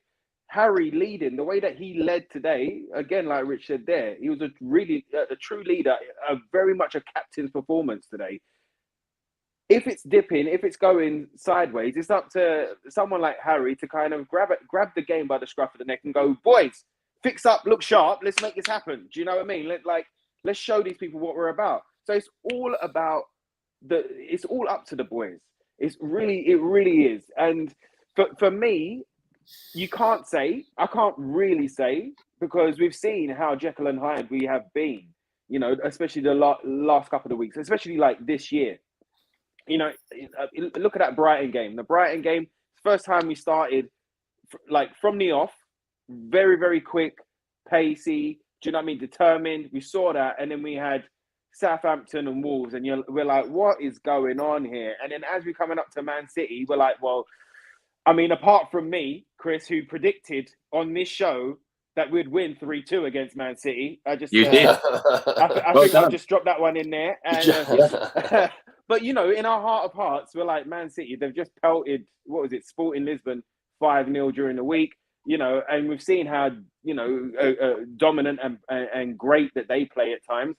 So it was kind of, we felt in the pit of our stomachs that it was on the cards. But look at the performance that turned up. And then we're like, all right, then cool, let's go. And then we have Burnley. Now, Burnley, for 70 minutes, 75 minutes of that game, we had all the possession, we had all the attacking, all the chances, we had all the attacking play. The commentator that I was watching said there's only going to be one winner. And obviously that was wrong, because Burnley came with their set piece and, they ended up winning the game. And we was a bit blunt in front of goal, but it's about progression. Me and you, Chris, we both said this. As long as we're seeing progression and you put in the building blocks together and you build on the performances of the one before, the positive ones of the one before, then we can start to achieve something. Then we can get a momentum going. We can get a rhythm going. And once we've got that, once these boys, because like Conte said today, it's basically starting to click. The tactics, the knowledge, the intelligence, it's basically starting to click. So if we can actually click and get into some momentum and some rhythm, bro, we're going to be dangerous. Do you know what I mean? So I can only take it week by week. I'm going to say it's so tough to say we're going to be in top 4, but I've said majority of the time 5th, but why not? It's still there for us. Why not? It's up to them. Let's see what they want to do. Do you know what I mean? If they really want to achieve something important, Let's start and putting some consistent performances together. It is all about consistency. I think it's all consistency is key. You look at the other you teams saw that surround us. You saw some of the comments that I just put on screen there, and when I mentioned top four, Rich, you just pulled a face as if to say, "Oh, come on." You know, Richard, in your opinion, what are Spurs? Are we a top four club? Are we a top six club? Are we a mid-table club? What are we? I think team-wise, it's. You look at the infrastructure, you look at the manager, you look at the vision, the philosophy. It's top four. You look at the players on the pitch. I think Conte is overachieving with the players, and that's my honest opinion. We need to upskill some of the players, and that's why I was so kind of excited when Conte said it's not just about buying the players; it's about trying to coach these players to be better and to buy into a philosophy. Because really, you need to have a brilliant manager. You need to have a so-called quarterback in the team, and you need to have some strong pillars to really take the team forwards. And we're starting to get that, but we really struggle with consistency and when the conditions get tough. So if we're behind early in games, or the weather's shit like at Burnley, or we've got a couple of injuries in the squad, and that's our real problem. That's the reason why I struggle. If we've got 2 or 3 key players that are out injured, is that going to affect how we're going to play for the next 2 or 3 weeks? Which might be the case. Conte could get us to top 4. Is that likely? I'm not sure. I think the next 2 or 3 weeks are really key. If we can build some like 1-0 wins away from home, at home, kind of really get the confidence going, get the boys believing, then there's the possibility of obviously finishing in those Champions League places. Champions League would make a massive difference next season. If we got into Champions League, the kind of quality that you'd see on the pitch for next season would be massive. It'd be massively affected. We'd have a bigger squad. I think we'd be able to attract better standard of players, and also I think the confidence would come back. You saw how under Pochettino, when we got in the Champions League, all of a sudden we had these players elevating their performances because they weren't playing Watford in the middle of the week. They were playing like Barcelona and Juventus, and they're playing against these teams, and they were like going, actually, we are a good team. We are a great team. And we actually want to push the team forward. What Conte is a serial winner. What he doesn't take is serial losers, and that's where we march. If we come 7th, like Kate said, if we come 7th this season, he will not stick around. No chance. He will get hundreds of offers to go to other clubs with different obviously. Visions moving forwards. I think we'll be 5th this season. You're going with 5th? I said 5th about 4 or 5 weeks ago as well. Yeah. Do you know what though, Rich? When you think about the summer, and you think, and we all hope as Spurs fans, it is going to be a very busy summer, and we bring in real quality now, players. Chris? Sorry, have I disappointed you? You look disappointed. Do you know when I said 5th? To be honest. Do you know when I said 5th? You look like everything just drained out of your body. You were like, I was waiting to ask you that question. I thought you were going to dodge the question of where we would finish. That's why I was a little bit surprised. But if we're all expecting a big summer, there's one thing challenging for the top 4, but then there's another thing challenging, and going far in the Champions League, because you go back and you both mentioned Pochettino on this stream so far, and when you go back to that squad, it's like we had 2 players for every single position. Well, the squad is very, very small at the moment. Yeah. So, and Conte wants that. I'm expecting a big summer. I think the way you're talking about going in the Champions League, it's going to be like an absolutely huge summer, isn't it? How many players realistically do we have to bring in to compete for the league and the Champions League? I looked in the comments and there was like 5. There's some people saying we need 5 players. We need, and I think we need we always say Kane needs a backup.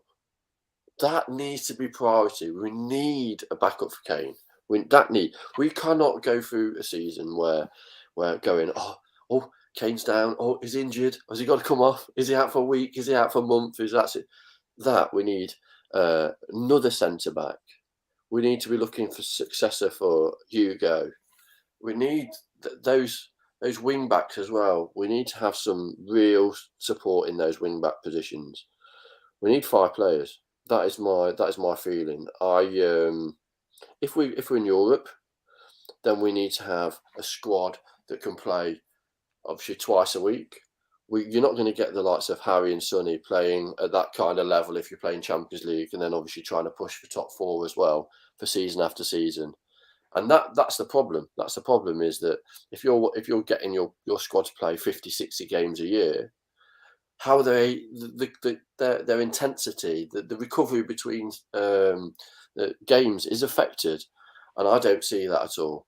That's why I think this year I'd really like to see him in 4th. I just don't see. I don't see us with the squad that we've got. I think we might pick up a couple of injuries that then affects our performances moving forward. 10 players. Imagine that. Yeah, 10 players. And also depends on if some of these players come back that from loans or that we've bought, and then obviously loan back to the clubs as well. We've obviously got a couple of players that might come into the squad next year that might upskill the squad, and also depending on, obviously, like Ricky said, if Conte's still here. Rich, do you expect Conte to be here until the end of his contract? For sure, yeah, for sure. I think the 3 years. I always thought that he'd come in for a 3-year stint like that, like the Mourinho style of what he was always kind of portrayed as a 3 or 4 years kind of, and then he'd jump ship. He didn't last that long with us, and that was because of his kind of demeanour and his aura around the club. It just didn't really match. Conte's somebody that I was surprised he took the job. When we got Nuno, I really wanted Conte, and I think we're all kind of passionate about Pochettino, and we'd like to see him back at the club. But I think at the time when the Conte name was bandied about, and I was like, yeah, I see that. I see that maybe Pochettino coming back so soon wouldn't be a good thing. Maybe a Conte coming in to try and kind of really kind of build up these kind of strong pillars might be a good kind of transition into Pochettino coming back. My dreams for the team and the squad have always been kind of getting back to that, the year when we were unbeaten at home, the year when we kind of really pushed on and players really elevated their performance, and every week it was exciting at the Lane. That's where we need to get back, and hopefully Conte is part of that new revolution. Ricky, after today's result and after last week's result at the Etihad, I particularly after today, are you getting carried away again? Because most of us do this. I admit, I always do it. When Spurs win, I'm like, yeah, we can do this, and then of course the next game we're like, we're let down again. Are you getting carried away? I mean, you know what? You got to embrace it. When we win, it's been such a topsy-turvy couple of seasons. Do you know what I mean? There's been performances where I've been like, what is going on? We have totally lost our whole identity. Half of these players don't even look like they want to play. They don't even look like they want to be on the field, some of them. So, and Tottenham, we've always got drama. We've always got a problem. So when we're winning and we're in a good place, like, celebrate it, embrace it. Don't do the thing where it's like, oh, yeah, but it was Leeds and they got beat by Liverpool 6-0 last week. So, of course, we've got... Like, don't diminish the win. Like, enjoy it. Yeah. But at the same time, I think what is really paramount is that, he said it, Jace from Last Word on Spurs, he said it. It's like, when we win, don't get too high. And when we lose, don't get too low. Do you know what I mean? Yeah. Like, it's all about the performances and progression. If we can see that they put everything out there and they lost, all right, fine. I don't like it, but I can take it. Do Do you know what I mean? But it's all about that progression, and we're Yeah, but starting to see a Ricky, Tottenham. you're like me. You do get carried away when we win, Of course, and you do get very low when we lose. So we're the same. Of course. But yeah, even though I'm saying this, I'm saying it to myself as well. Do you know what I mean? It's like I'm saying it to myself as well, bro. Like you can't help it. But this is the joy and the madness of being a Tottenham fan. Like this is this is it. So like I said earlier, it's like when we win, we're gonna win the league. And then when we lose, it's like a massive punch in the gut. It's like we've just got beat up by 10 bloody well people or something. You can feel the bruises and the battering all over you. Do you know what I mean? It sits with you, and it does, and it lingers as well. It doesn't go as quickly as you want it to. You can forget it. You can try and distract yourself by doing something else, but it's still there. It's still there until the next game. So look, I don't think that it's a bad thing getting carried away. But as I'm saying to you, and I'm saying it to myself as well, don't get too high when we win, and don't get too low when we lose. As long as we're moving forward. Do you think that all the Levy out stuff has an impact on kind of the aura around the club, especially when we do lose? The ENIC kind of out stuff, and I think when that, we've all got opinions on that and where the club needs to move and stuff. But I don't know. Sometimes I feel that we sometimes kind of go really deep with it, and then it massively affects our demeanour around the club. You know what, Rich? In any walk of life, and especially I'm an actor, so the one thing that is undeniable, regardless of whatever, is energy. Yeah. So if I walk into a room, for instance, I'll give you an example. If I walked into the room when I was at EastEnders, and Steve McFadden, who plays Phil Mitchell, is sitting there. Now, Steve would get himself, if he's got to play a scene, he gets himself into like a method state so that he can go into that scene and play the aggression or play the drunk or play whatever he's playing. But he will get himself in the zone, right?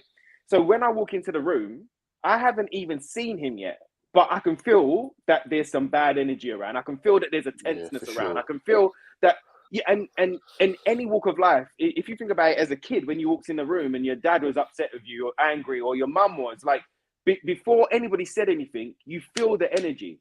So having the kind of energy of Levy out and it being really kind of Enoch out and it being down, you bring that into the stadium. So for energy is undeniable, and energy also is very it's very, what is that called? Scheiße.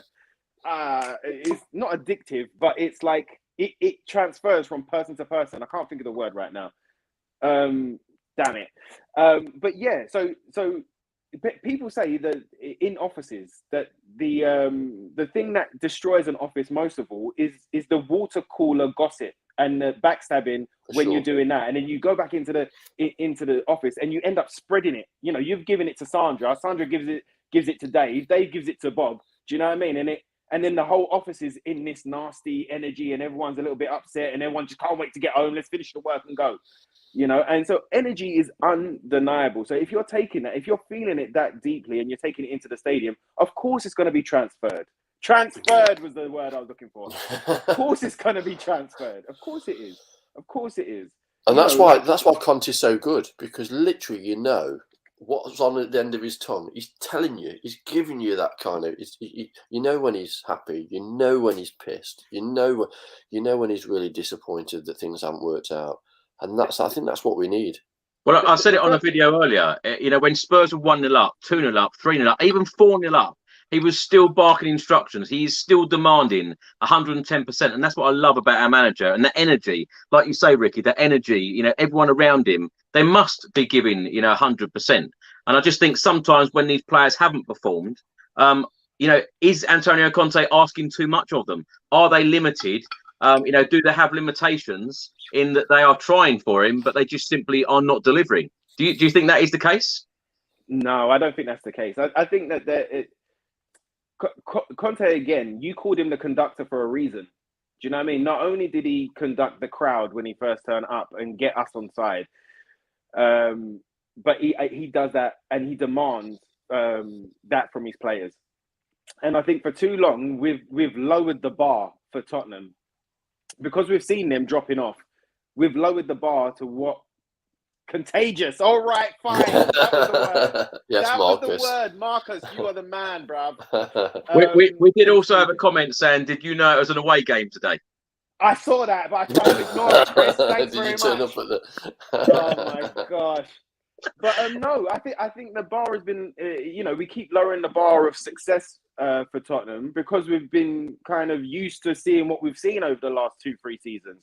Conte has risen that bar back up to kind of go, no. Just because you won 3-0 at half time doesn't mean that you've got to stop working. Just because it's 4-0 doesn't mean that I'm going to stop demanding. He demanded so much today that he got a yellow card.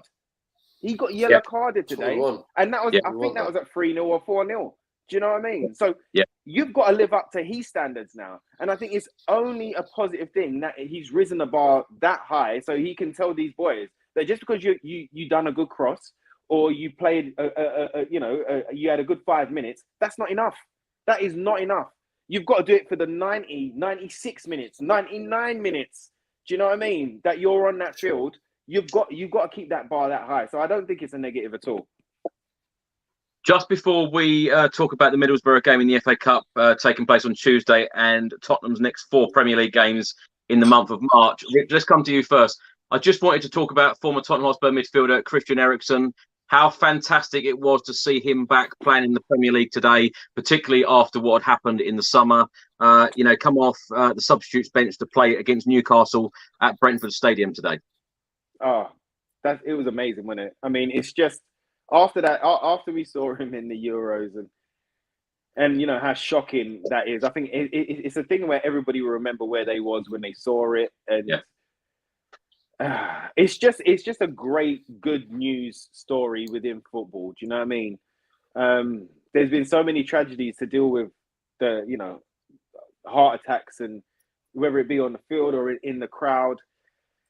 And it's good to see something good happen. It's good to see that his career wasn't destroyed by it, and it's good to see that he wanted to come back, and not only come back but come back to the Premiership. Do you know what I mean? So to see him on the field for Brentford, fantastic. I'm just also so happy gives for him. people hope, right?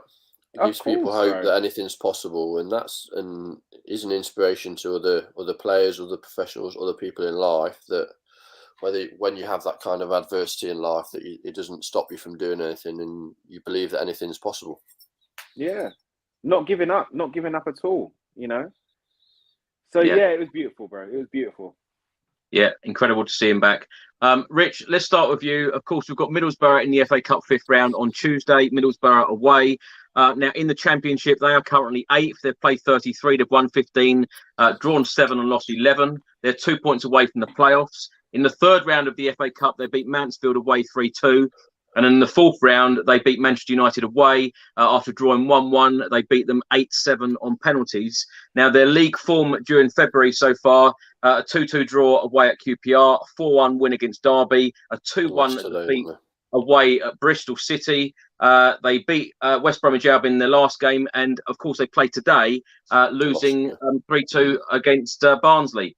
How do you see this one going? Will Tottenham Hotspur go through to the quarterfinals?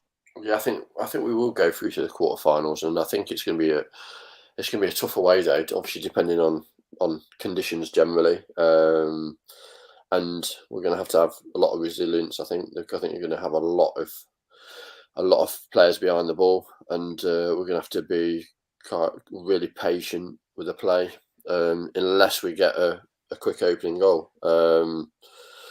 I think, obviously, at this stage of the tournament, you have to believe that anything's possible, right? And not saying that our name's on the cup, but we need to take these opportunities. And I think it's really important to do that. Middlesbrough are there for the taking. They're not a great team. I just think they work hard. I watched the Man United game with Middlesbrough. They're just stuck in there. And again, like Man United have showed all season, they've been quite wasteful with opportunities and chances. And we just need to be clinical like we were today. You know what question's coming, Rich, didn't you? Is this the year? Is this the year? You know what? Every time I've been on your podcast, is this the year, Rich? We'll be sitting here in 20 years' time saying the same thing. Let's hope not. Let's hope not, Chris. Come on. Obviously, just sometimes it depends on your path to the final, doesn't it, as well? And you do need a little bit of luck to win the cup, as I say. And you've got to be in it to win it.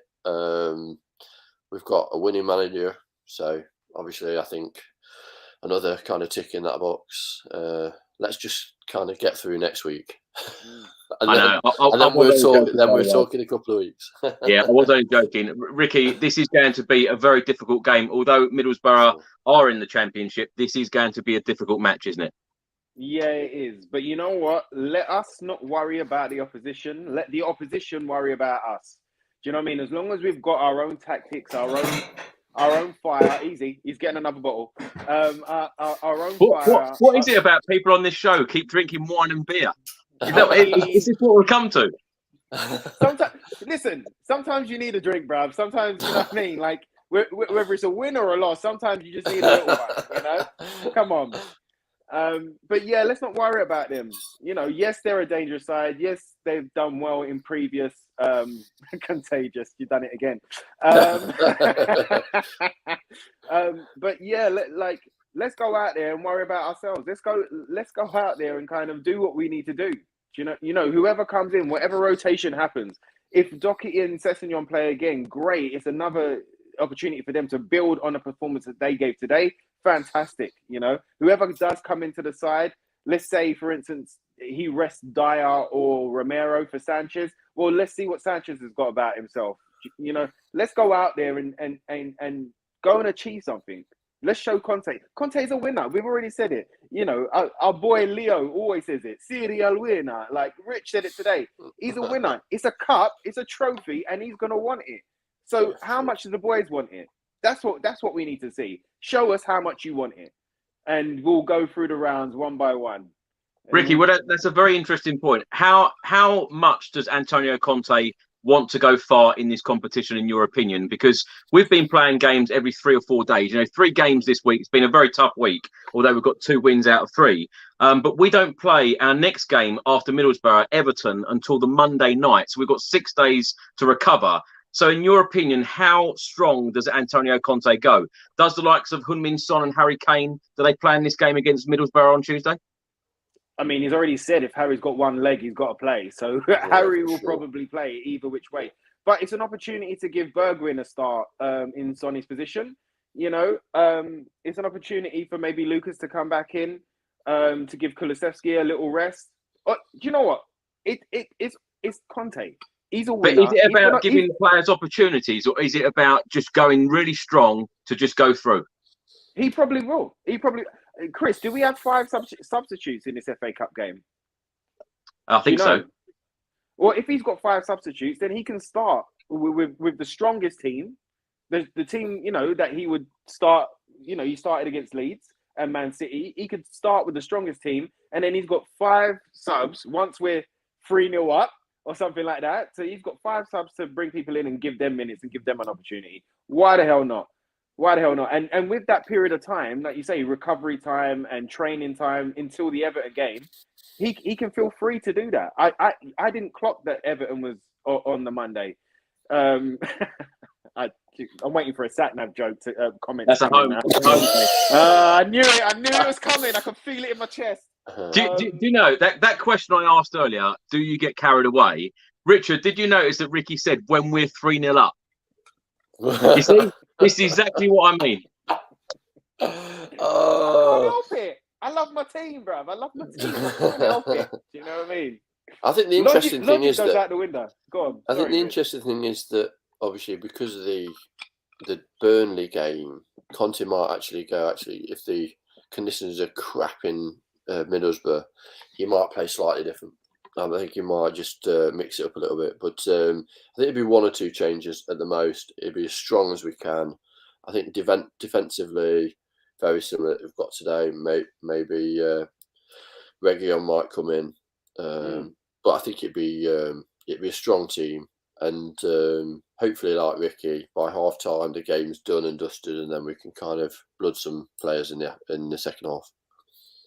Well, Ricky, Leo is watching and said, I think you'll play your strongest team. We have 6 days until the next game.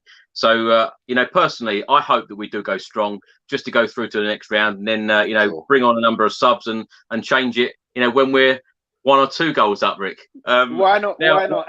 And you know what, Leo, the other day, he was WhatsApping me, Chris, after the Burnley game, and he was like, do you see what your team has done to me? And I'm like, yo, wait, whoa, wait. I'm like, it's our team, bruv. It's our team. Don't do that. Don't do that. And he's like, nah, bruv, it's your team. Do you see what your team's done to me, bruv? Like, I was like, bruv, come on. I'm like, win, lose, or draw, Leo. Win, lose, or draw, bruv. Come on, you Spurs. Exactly. Now, when we talk about consistency and we talk about league positions, now during the month of March, we do have a very tough March coming up because all of these teams, well, apart from Everton home, then we've got Manchester United away, Brighton away, West Ham at home. Now, if we want any chance of European football next season, we have to be consistent through the month of March, particularly against Man United, Brighton and West Ham, because these are teams all around us. Ricky, out of those 4 games, a possible 12 points, how many points do you think we'll pick up? 12, Chris. What a silly question. Because I don't get carried away, I'm just going to answer it truthfully. All of them, Chris. No, it's week by week, bro. It's week by week. And as long as we, like, the next game that comes, Middlesbrough, all right, cool. Let's knock them out of the way. Then we've got Everton. And as long as we take it week by week, instead of looking long term, instead of looking at the mountain from the bottom up, you're just looking at the pieces of rock in front of you. That little square piece, climbers will say that. Just concentrate on that square and keep going. And that's what we need to do. We just need to concentrate on that square. And then we'll reach the summit. No problem. Richard, can you give me a bit more Not of a balanced 12. view on this? No way, 12. Ricky, what's in that water, man? What are you drinking? What is in that? You've got some special thing going in there. It's the 4 goals from today's game, brother. That's it, mate. I don't know whether you saw earlier, Ricky. Someone actually put that you should be, Mr. Motivator in Antonio Conte's document. I think listen, that's it. Give me a call, Chris. Tell him I'm ready and available. All right, just give me a call. Well, you did tell me that we would win 3-2 at City, so perhaps I should start believing you a little bit more. I'm just saying. Yeah, Richard. Out of possible 12 points against these teams, Yeah, I think we'll play pretty well. I was trying to think there. I think probably 10. I think we're going to get. I think we're going to get 10 points. I'd like to think that we'd get something out of the Man United and the West Ham games, and the other ones. Yeah, you'd expect I can see we're going on a bit of a run. I can actually see that. But we're going to have to be kind of patient with the games, and some of the games we're going to have to win 1-0, and it's going to be kind of like the Watford game when we nicked it in the last couple of minutes. And if you noticed with because obviously Conte's elevated the performance and the work rate of the team, we've been so much better in the last 10 minutes of the games and still creating a lot of chances around the 90-minute mark. So I think we're going to nick a couple of games in the 90th minute, maybe draws or wins, and I'd probably say 10 points. I'd like to think that anyway. Yeah, you both have got carried away, I think, after today's win. Yeah. 5 then. 5. I hope you're right. 5? Yeah, I think we need chat back for a bit more balance. Innit? No, it's well, let's hope that we do and climb up that Premier League table, because we definitely need a good European spot, i.e. Champions League football. Wouldn't that be fantastic? And Antonio Conte staying, and we have a fantastic summer. Let's hope and believe that all this is going to happen. Richard and Ricky, thanks so much for joining me this evening. Richard, I take it that Hunted is still on the TV. I binge watched the whole series, so I take it it's still on. Yeah, it's still on. Yeah, we're in week. I think we're in week maybe 4, week 5 at the moment. So yeah, I'm still in the actual series, still flying around the UK. Yeah, that's been something that's been like a bane of my life. Everybody's been asking, because we filmed it in November. I was in London the other day doing some work in Westminster with some MPs around general fitness and sport, and about 6 or 7 people were like going, "Oh, are you still on the run?" I'm like, "No, because that was in November." This is TV and reality. Apart from if it's reality TV and reality are completely different. No, so it's a good show to be involved in. Nice opportunity, but no, I'm not. Yeah, it's all done. So as far as the next couple of weeks, just back in training, and then Boston Marathon April, and then just back on the track. Well, actually, Richard, I'm going to bring up the London Marathon. I'll be doing it in October, London Marathon. So I want some advice from you. What advice would you give me? Don't do it. No, I've actually, I've actually noticed you're looking a bit lean as well, Chris. Have you noticed? He's not drinking. It's not just a haircut there, Rich. I know. I'm noticing. It's a new man. You'll be getting a bit more attention, Chris. You got to do it all properly, haven't you? You haven't. I'm on the salads. I'm out running every day. I'm on the cycling machine. It's all happening.